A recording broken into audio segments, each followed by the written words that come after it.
Hi all and welcome back to the channel. Today we're going to cover another super interesting data type in Solidity. If you haven't guessed from the title, we're going to be discussing about structs. Now, first of all, what exactly is a struct? Well, a struct can be thought of as your own custom data type in Solidity. It works in very similar to how classes work in other programming languages such as Java. And essentially, what a struct is, it's your own template that you define. So we're going to jump into the code. We're going to have a look at creation, updating structs, deleting structs, and how they fit in with other data types to really become useful, like mappings or arrays. So as always, we're going to begin with creation. To actually create a struct, you use the struct keyword, like so, all lowercase, and then you'd give the struct a name. So for this example, we're going to give our struct the name of to do. And here's where we actually define the features of our new data type.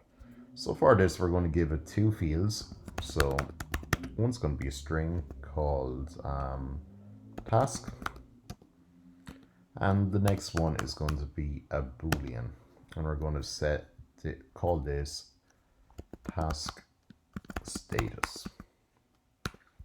So now we actually have our struct defined. We're going to initiate an instance of this struct. So to do this, we use our to do keyword, which we defined up here. And we're going to make this public. We're going to set the name. So we're going to say to do one. Go save this, make sure there's no compilation errors. There's not. And what we've currently done is that we've initiated a blank to do. So if we actually deploy this contract, we can see it. You can see that the first string is blank and the Boolean status is automatically goes to false. So this is great, but we can also initiate our to do by setting the variables. So we do this in the exact same way. We're going to call this to do 2. We're going to use the to do keyword again, and we're going to pass in our variables here. So we're going to think of a to do, so let's say wash hair. And we're going to set this to false. Now, we're going to delete this instance. We're going to redeploy and have a look at what has been created. So as you can see, our first to do is still initiated to be blank, but our second to do actually has exactly what we want, what we defined in it. So we have the string wash hair, and we have the Boolean value false.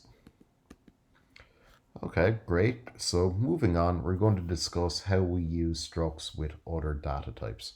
So for this particular tutorial, we're going to use mappings. So to initiate a mapping, we're going to use the mapping keyword, and we're going to define what type of data we're working with.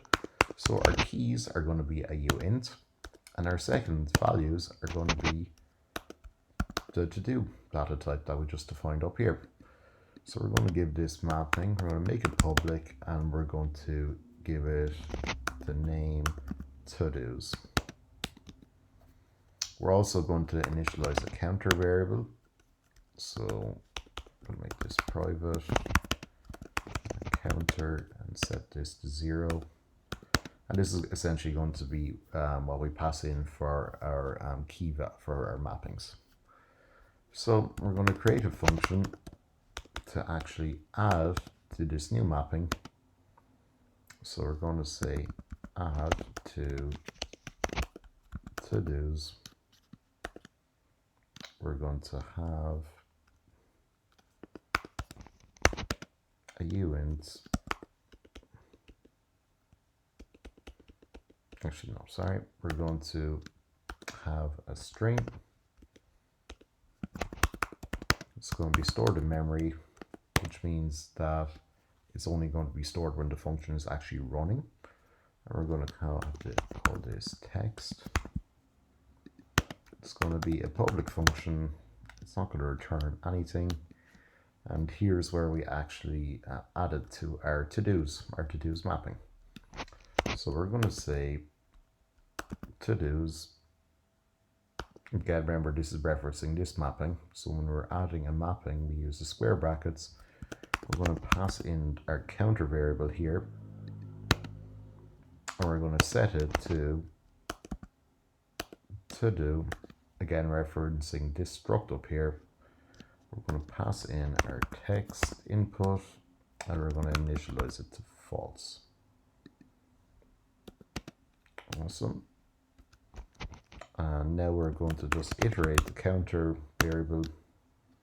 So each time this function runs, this counter will have 1 added to it, allowing us to continually add to our to-dos mapping. So we're just going to delete these 2 initial instances because we don't need them at the moment. We're going to save. We're going to delete this deploy contract. We're going to redeploy our current version.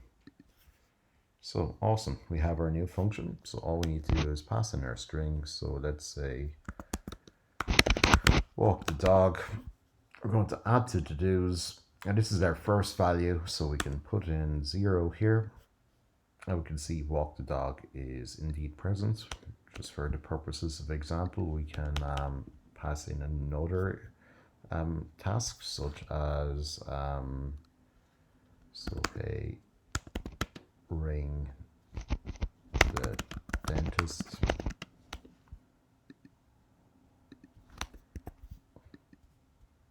And awesome, and we can see now that has been added as well. So our next bit of functionality, we're going to look at how we actually update structs. So we're going to say use our to-dos example and we're going to update the status. So let's say that we actually want to mark a task as completed. So what we do is we pass in a uint. We call this num. So we're going to call this index just to make it a little bit easier to understand. I'm going to make this a public function. Now to actually reference it, we're going to use our to-dos. We're going to reference our index.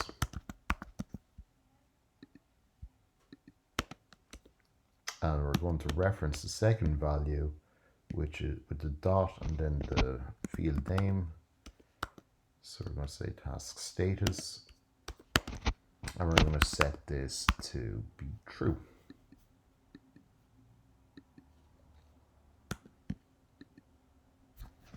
Awesome. So if we're going to do the same thing again, we're going to deploy the contract. So we're going to add a to-do very quickly. So we'll say walk dog again. We're going to have a look and see. As we can see, it's set to false at the moment, but if we do the update status and pass in our index, which is 0 for the first addition to the mapping, it's run successfully. And if we call this function again, we can see that this has indeed been updated to true, which is exactly what we want. And this kind of functionality, it very much extends to if we want to work with arrays as well. So we can actually create an array of to-dos. We're going to call it public, make it public. We can call it array of to-dos.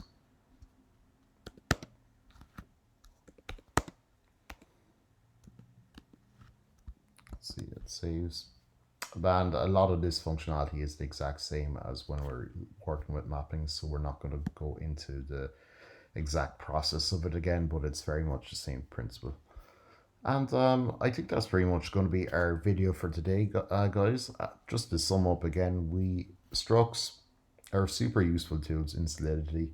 They can be thought of as our own custom data types, and we can define characteristics of structs exactly to our requirements, which makes them incredibly powerful. especially when used in conjunction with other data types, such as mappings or arrays. So guys, if you enjoyed the video, feel please like and subscribe to the channel. It really does help me out. And we will catch you in the next one, and have a nice day.